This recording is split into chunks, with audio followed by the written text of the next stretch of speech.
Have you ever been so much in need of a thing that you became so focused on your need for that thing without realizing that God has already made provisions for that need? That was my case some months, years back. I came to a point where I felt I was making decisions that weren't so wise. I felt my decision making was poor. So I decided to ask the Lord for wisdom. Now, what happened was that I began to pray for wisdom, but I don't think I was even listening. I was just praying, Lord, give me wisdom. And I was expecting some supernatural manifestation of wisdom. Maybe I become Solomon of our own time, right? So at a point, I started feeling like I wasn't getting, like God wasn't answering me. Lord, why are you not answering this prayer? And then, of course, as you know, God will never leave you in frustration. He will never leave you. He would just not let you wallow in such confusion. So he came through for me and he pointed me to the book of Proverbs. He started bringing people my way that were sharing their testimonials of what they encountered as they studied the book of Proverbs. And I realized that all this while, the provision for wisdom was in scripture, but I was not paying attention enough to hear the Lord on time. But thank God he reached me. Thank God that despite my not being very attentive, the Lord still spoke to me, found a way to reach me, and spoke to me concerning what I needed to do as regards my request. So he laid it in my heart to study the book of Proverbs, and I embarked on the journey to study the book of Proverbs in a month with some members of my tribe, right? Of a group that I run, the Originality tribe in a circle. So we took that upon us that we're going to study the book of Proverbs. That was supposed to be my accountability system, guys. So we started out week one. Some of us missed a day or two. We did catch up and all that. We would meet together to review the book of Proverbs by the chapters that we read. By the second week, the tempo dropped. Many of us were no longer following up, and by the third week, I don't think any of us continued. It was a failed project, let me put it that way. And I was quite disappointed in myself because I knew that I prayed for this. The Lord directed me to do this, but I wasn't disciplined enough to follow through. So again, after months, because I can't even remember when we did that, after months, the Lord began to impress it in my heart again to study the book of Proverbs in this month of August. So here I am starting again from beginning, but this time I know that while it is good to set accountability systems that can help you, the best accountability you would ever need is the Holy Spirit. That's the first thing. That's one of the biggest lessons I learned from the other failure, right? So I went to the Lord when the prompting became so consistent and wasn't leaving me towards the end of July. And so I said, Lord, in fact, as at the 31st of July, I had not concluded that I was going to do this study. It was in my heart. The Lord was impressing in my heart, but I was trying to, like, you know, not do it. But it was strong. And by 1st of August, the reminder came again. It was constant. And I said, oh, Lord, all right, Holy Spirit, I'm going to do this again. I'm going to try this again. But I will need your help.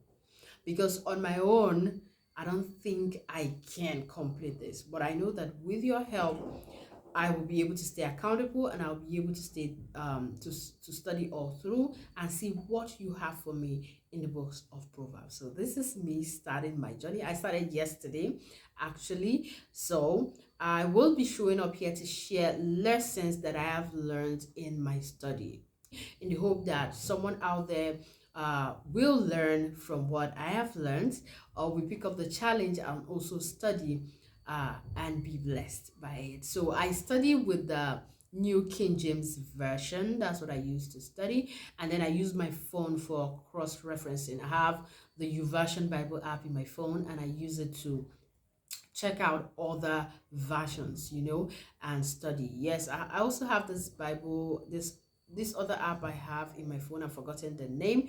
That gives me Bible dictionary, that gives me commentary and all that. So yes, so these are the tools that I use in my study, and of course I have my journal.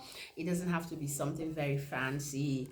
Mm, This is the book that I use to journal for my quiet time, and that's what I'm also using for this particular study into the book of Proverbs. So stay with me. I will be sharing with you all that I will be learning. Might not be all, but some lessons that I will be learning in this journey. So like I said, I started out yesterday, and today I want to share with you briefly what I learned from yesterday's study.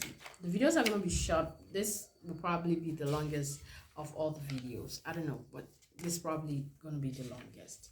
So started out yesterday, and these are three major lessons that I picked out from yesterday. If you started from chapter 1, you would see that it started by telling us the purpose for the book of Proverbs, and I found that really, really amazing. The purpose. All right, and let me just read some out. It said it is to teach people wisdom and discipline, right? So you want to learn wisdom, Proverbs is there for you. You want to learn discipline, Proverbs is there for you. With the help of the Holy Spirit, you will learn it. Okay, he said it is to help people understand the insight of the wise. And then also say to teach people to live disciplined and successful lives. So you're not just going to be taught wisdom and discipline, you will be taught how to live it. The book of Proverbs. Now, what are the lessons that I learned from chapter 1? One of the first lessons I saw was that you should learn to listen to your parents.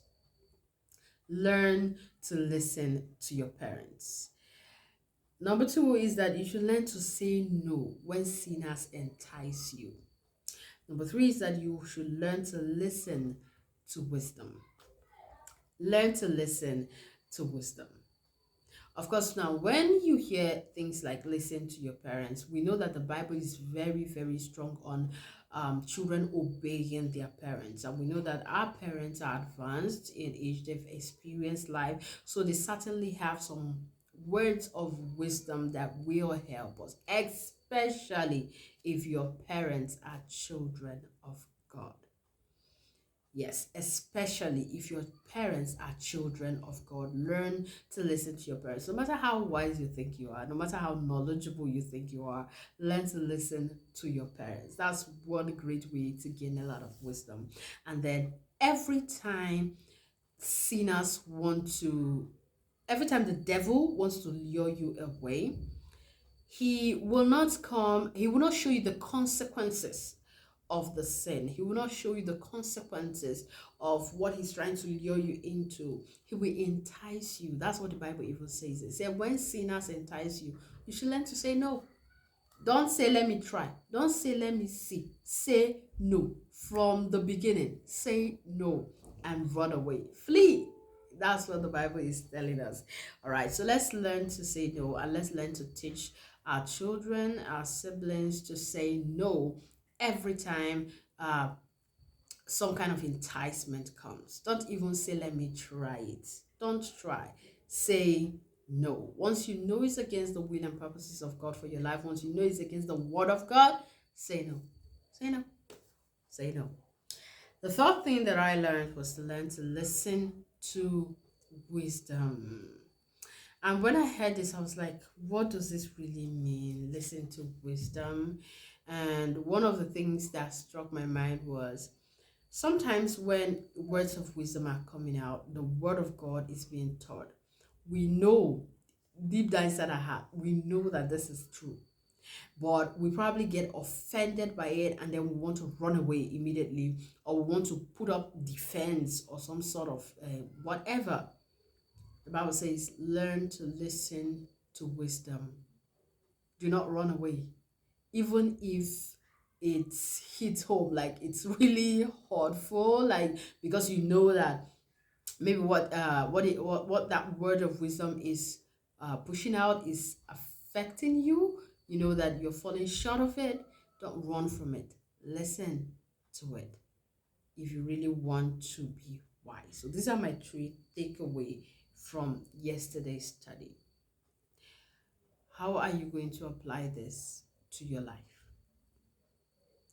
Apply it. Do not just learn, but apply. I am sure applying mine. I'll see you again in my next video on lessons from the book of Proverbs. Wisdom nuggets. Until then, just remember that everything we need, God has made provision for it in Christ Jesus. And the Word of God is there for us to read, to learn, and to also implement in our lives. So if you have not subscribed to this channel, please hit the subscribe button and give this video a thumbs up. Feel free to also share with your friends so that they can be blessed as well. I'll see you in my next video. Until then, bye.